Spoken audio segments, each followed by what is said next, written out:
Olá, meus amigos e minhas amigas. Tudo bem com vocês? Bem, eu espero que sim. Olha só, quero comentar neste vídeo sobre ataques muito bem sucedidos que a Rússia fez, em especial a vila de Pereshnoi. Pereshnoi, que fica na região, ou no Oblast, né, de Kharkov, né? Foi um ataque contra uma região, um local, né, de implantação temporária de soldados da 13ª Brigada NGU, né? Como eu disse, perto de Pereshnoi. Esse ataque foi bastante significativo em virtude do número de soldados ucranianos que foram eliminados do fronte, tá? Novamente, as coordenadas que foram oferecidas ao Iskander foram oferecidas por drones, né, de reconhecimento que a Rússia tem feito uso, né, constante aí desses drones, né? O que tem permitido aí a detectação de objetivos militares ucranianos, né? Havia, no caso ali, transporte, né, de pessoal dessa brigada para o campo de treinamento, ou seja, havia ônibus, tá? Ônibus no local, ônibus com nenhum tipo de imagem militar, né? Portanto, veículos com caráter civil, né? Para o transporte de militares ucranianos para várias frontes, né? Fala-se que muitos desses militares que ali estavam eram militares, eram civis, né? Daqueles que são sequestrados nas ruas, né, da cidade e recebem uma semana de treinamento, né? É muito provável que grande parte dos soldados ucranianos que ali estivessem, de fato, fossem esses novos mobilizados, né? Mas também havia ali soldados que foram retirados de outros frontes, enviados para aquele local, porque a Ucrânia está tentando agora, neste momento, né? Tenta fazer algo bastante peculiar, que devido à facilidade com que as tropas russas têm destruído, têm eliminado do fronte uma grande quantidade de soldados mobilizados, né, com pouco treinamento, em alguns locais, ao menos, a Ucrânia está tentando fazer algo diferente, né, que é fazer uma mescla, né, de soldados mobilizados com alguns soldados importantes, né, os soldados que estão há mais tempo no fronte, porque soldados mesmo importantes das Forças Armadas da Ucrânia eram aqueles que foram destruídos no primeiro e no segundo exércitos ucranianos, sobretudo no primeiro. Por certo que ainda há muitos soldados, né, com longo tempo de serviço, de prestação de serviço militar, né, mas num número bem pequeno isso aí, né. Então, ao menos havia ali soldados que já estão há um bom tempo no fronte, junto com soldados mobilizados recentemente, né. E esse ataque aí à vila de Preshnoi foi realmente muito certeiro, né. Como eu disse, as coordenadas foram entregues ali pelo drone de reconhecimento, que depois, né, foi seguido com o míssil Iskander, né, que tinha, no caso, ogiva cluster, né? Essa ogiva cluster, ela é bastante complicada, né? A Ucrânia usa desde o começo do confronto e a Rússia passou, depois de um tempo, a usá-la também. Então, o que se sabe é que depois desse ataque aí, houve muitas ambulâncias no local para tentar levar os corpos, né, daqueles que ainda estavam vivos, evidentemente, porque a situação era tão grave, né, o número era tão grave, tão grande de soldados ucranianos esparramados, né, pelo chão e também dentro ao menos de um dos ônibus, né, que as ambulâncias trataram de se importar com aqueles que ainda estavam vivos, né, e aqueles que já estavam mortos foram deixados de lado, ao menos temporariamente, tá? Deixando claro que essa ogiva cluster, né, que é utilizada aí, é muito utilizada pela Ucrânia e que a Rússia passou a utilizar também já há um bom tempo, né, mas como reação ao uso dessa munição aí pela Ucrânia, ela tem ela vai detonando, né? Gera várias detonações, assim, uma circunferência bastante ampla, né? Portanto, gerando muitas vítimas, né? Então, a dispersão, portanto, dessas munições, ela ocorre numa área bem ampla, né? E as forças, no caso armadas da Ucrânia, tendem a ser atingidas e foram, neste caso, muito atingidas, né? O número de vítimas, olha só, gente, o número de vítimas desse ataque aí, num primeiro momento, fala-se em 160 soldados, tá? Um único ataque, 160 soldados, deixando claro que, embora não tenhamos ainda o número daqueles que foram eliminados definitivamente, né, por morte, né, ou por amputação, né, mas o fato é que muitos realmente foram mortos nesse ataque da Rússia. É muito importante deixar claro que esses ataques, eles visam a destruição sobretudo de armas, né? E munição. O Iskander é um tipo de míssil que é utilizado para destruir munições, armas, enfim, essas coisas. O objetivo primário não é a eliminação necessariamente de soldados, né? Para esse tipo de objetivo, a Rússia tende a usar outras armas, como as bombas FABs, né? E alguns outros mísseis, né? Claro que o Iskander também é utilizado para isso, mas não necessariamente, tá? O objetivo é a destruição de armas e munições. Então veja, é absurdo isso, né?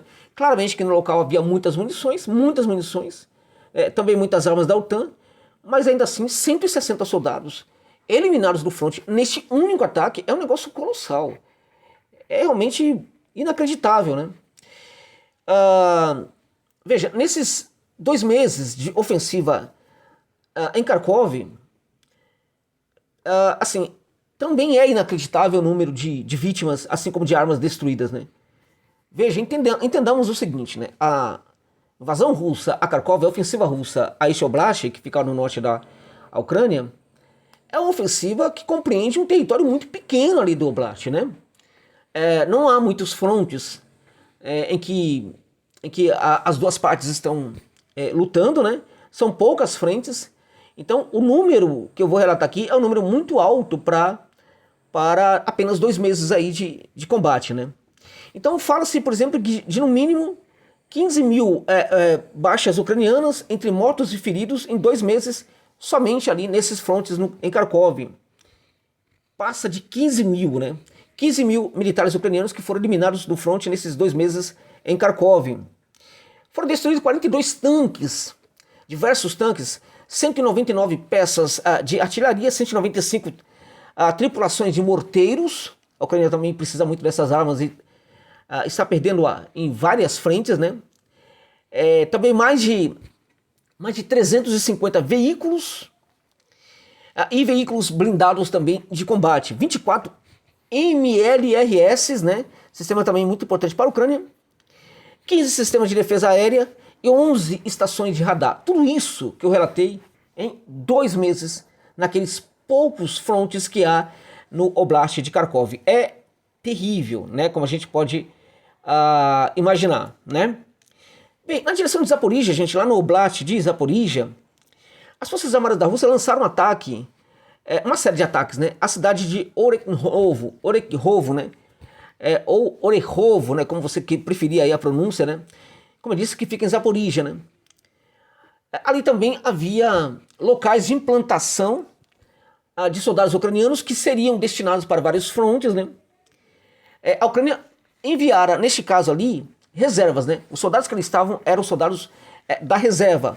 Um número bastante alto também de soldados que seriam direcionados para os frontes, provavelmente também em alguns casos para ficarem na retaguarda, né? E aí vários ataques atingiram vários locais ali em Zaporizhia, onde estavam esses soldados da reserva ucraniana. O que impede Kiev de fazer essa rotação, né? De fazer essa transferência. A transferência se direcionava para a cidade de Orekhovo. Um certo número ali de efetivos já estava presente ali na cidade, né? Todos estavam indo, na verdade, ali para os seus locais de implantação. Alguns já estavam nos seus locais de implantação temporária de soldados, para que depois fossem para o front, né? Então o ataque ele foi bem sucedido nesse caso aí. Poderia ter sido pior, não fosse, por exemplo, neste caso, a capacidade da Ucrânia de conseguir apresentar uma reação, né, diversa, retirando o pessoal de alguns locais. Não fosse assim, a situação seria terrível. Muito maior do que a que aconteceu em Kharkov. Ainda assim, o número de baixas da Ucrânia, neste caso, daqueles sequestrados nas ruas de Kiev, o número foi bastante significativo. A Ucrânia se recusa a falar do assunto, lá em Kiev não querem falar do assunto. Quando eles tentam fugir do assunto, é porque o número de baixas foi muito alto, inclusive o número de baixas definitivas, tá? Foi um golpe muito grave para a Ucrânia, muito sério para a Ucrânia, porque a Ucrânia contava com esta transferência, né? Tinha preparado ali vários locais em Orekhovo, né, para a recepção desses soldados da reserva. Eles ficariam ali durante um tempo até decidissem, né, para onde iriam uma parte ou outra parte, as partes ali dos soldados recrutados recentemente nas ruas das cidades ucranianas, né?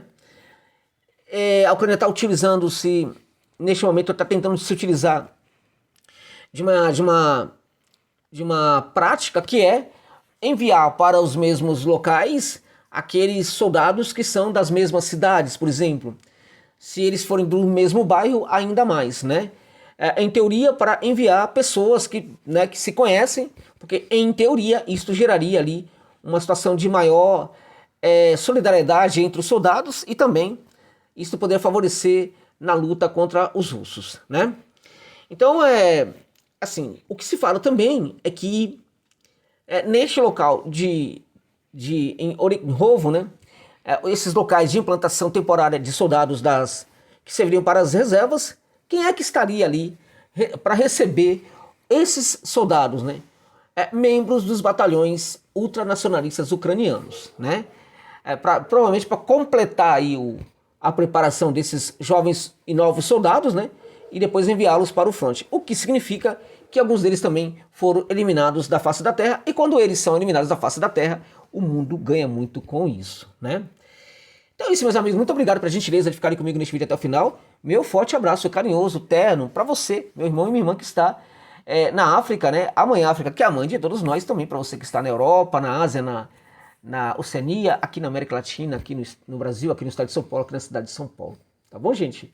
É isso. Muito obrigado por tudo.